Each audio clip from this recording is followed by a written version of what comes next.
Jean-Charles, bonjour. Bonjour Antoine. Tu es auteur, compositeur, interprète du groupe Novice. On est ravis de t'accueillir aujourd'hui dans Studio 3. Ça tape, frappe dans mon crâne, ma mémoire des cabanes. Ça tape, frappe dans ma tête, il faut que ça s'arrête. Novice parce que j'aimais bien l'idée de me dire que même si au fur et à mesure des années qui passent, on emmagasine de l'expérience. À chaque journée qui commence, en fait, on est un peu débutant dans cette journée. Et c'est une manière de me dire qu'il faut rester humble. Et il y avait aussi j'avais cherché des terminaisons latines que ça s'écrivait N-O-V-I-2-S et ça voulait dire à la recherche d'une vérité. Donc du coup, j'ai un peu mixé les deux et ça a donné Novice, N-O-V-I-S-C-E. Je travaille avec Marie-Céline Jules qui est au violoncelle et qui fait des chœurs et qui a enregistré aussi sur les violoncelles et les chœurs sur l'album. Et il y a Éléonore qui nous a rejoint au mois de septembre pour faire tout ce qui est piano et gestion de la MAO. Ça a commencé vraiment en 2017.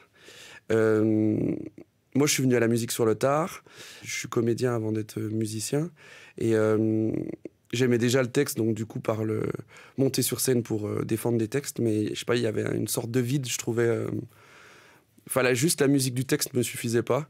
Et je trouve que quand on y rajoute la musique, il y a quand même une dimension émotionnelle et ésotérique qui est rajoutée par la musique. La chanson francophone, française francophone, parce qu'il y a quand même une dimension chanson qu'on peut pas enlever. Et après, on va dire électro-pop, parce que maintenant, il y a tout un paysage électro qui s'est rajouté avec la création de l'album. Et puis, on reste quand même avec des vrais instruments, entre guillemets, sur scène, puisqu'on a un violoncelle, un piano et une guitare et des voix. Donc, du coup, voilà un peu où on se situe, quoi. Après, il y a des textes qui sont plutôt slamés, d'autres qui sont plutôt chantés, donc c'est un peu hybride, quoi. J'ai un trouble psychologique, j'ai une pathologie psy, j'ai des TOC, et en fait qui m'ont bien handicapé depuis tout petit jusqu'à maintenant, avec des phases plus ou moins aiguës. Et donc du coup, pour me soigner, j'ai dû passer par une période de thérapie, et notamment une période de clinique psychiatrique.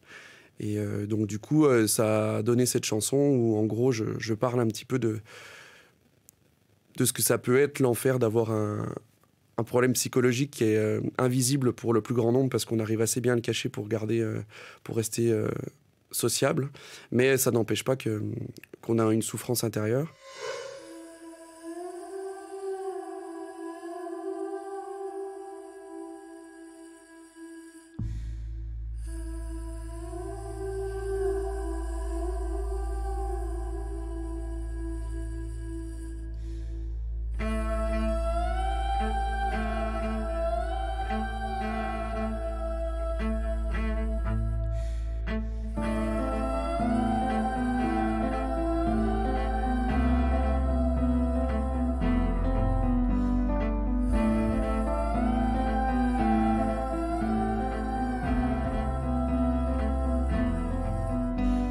Ça a commencé par taper dans mon crâne des souvenirs blessés. J'ai besoin de savoir, j'ai besoin de comprendre. Est-ce essentiel d'apprendre?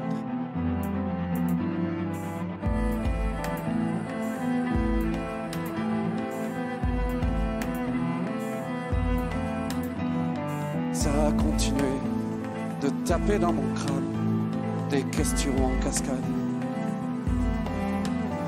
Dans l'unité centrale, pourquoi ne peut-on pas effacer ce qui est sale? Ça tape, frappe dans mon crâne, ma mémoire des cabanes. Ça tape, frappe dans ma tête, il faut que ça s'arrête. Je vogue dans l'éther. Je vogue sans repère. Je vogue parmi toutes ces voix. Je vogue à l'envers. Je vogue à l'endroit. Je vogue vogue parmi toutes ces voix. Je vogue à l'envers, je vogue à l'endroit.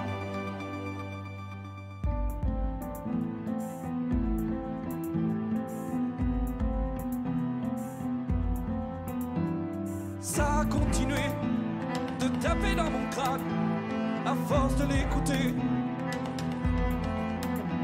Je doute de ces images, de ces flashs d'hier, quand je suis en face de lui. Gavé de tous ces mots, je ne sais plus le vrai, je ne sais plus le faux. Ça tape, frappe dans mon crâne, ma mémoire des cabanes. Ça tape, frappe dans ma tête, il faut que ça s'arrête. Je vole dans l'éther. Je vole sans repère. Je vogue parmi toutes ces voix. Je vogue à l'envers, je vogue à l'endroit. Je vogue parmi toutes ces voix.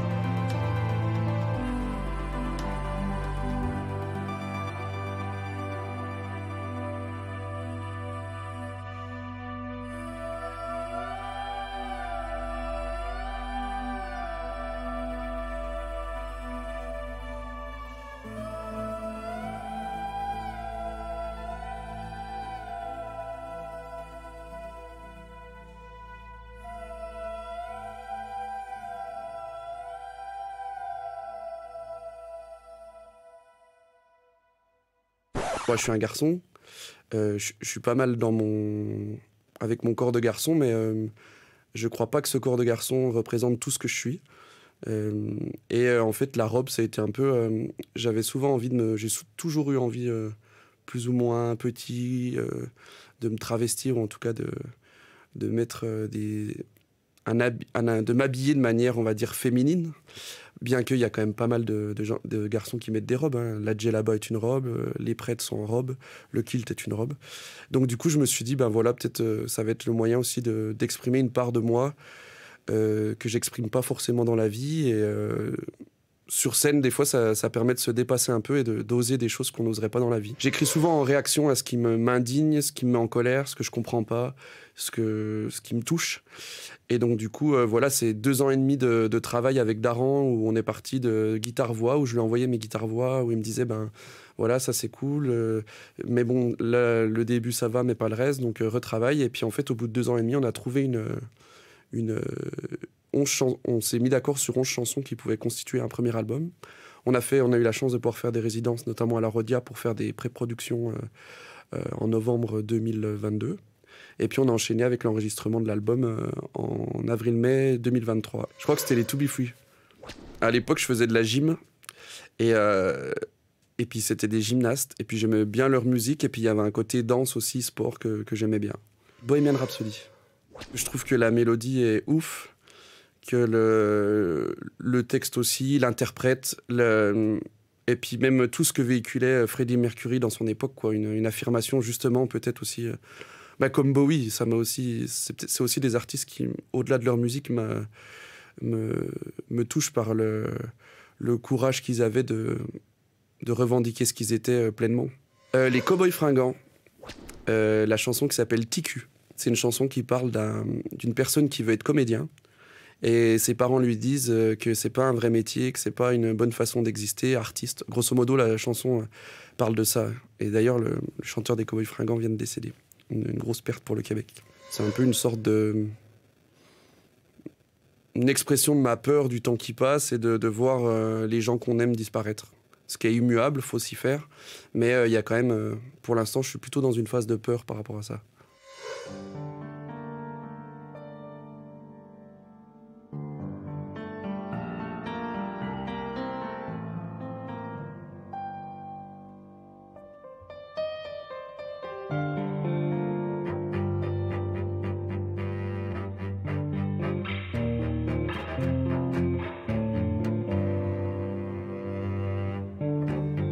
J'ai peur du temps. J'ai peur de devoir dire adieu aux gens. Je fais pas semblant. J'ai peur de devoir partir sans sentiment, sans être accompagné, les pieds devant.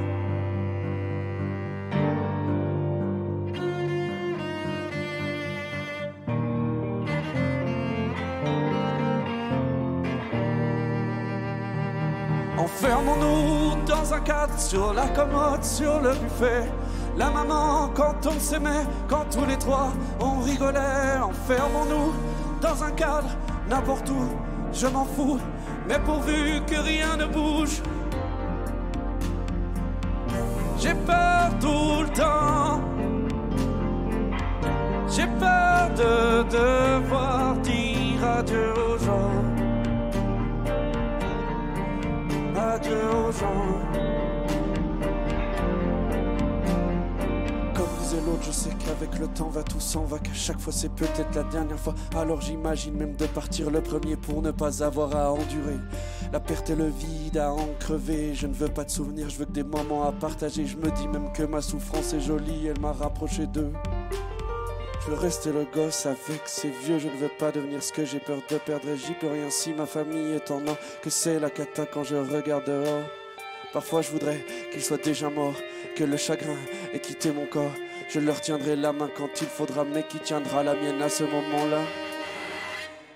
J'ai peur tout le temps. Je me vois pas vivre sans mes parents. Mes parents. Je fais pas semblant. J'ai peur de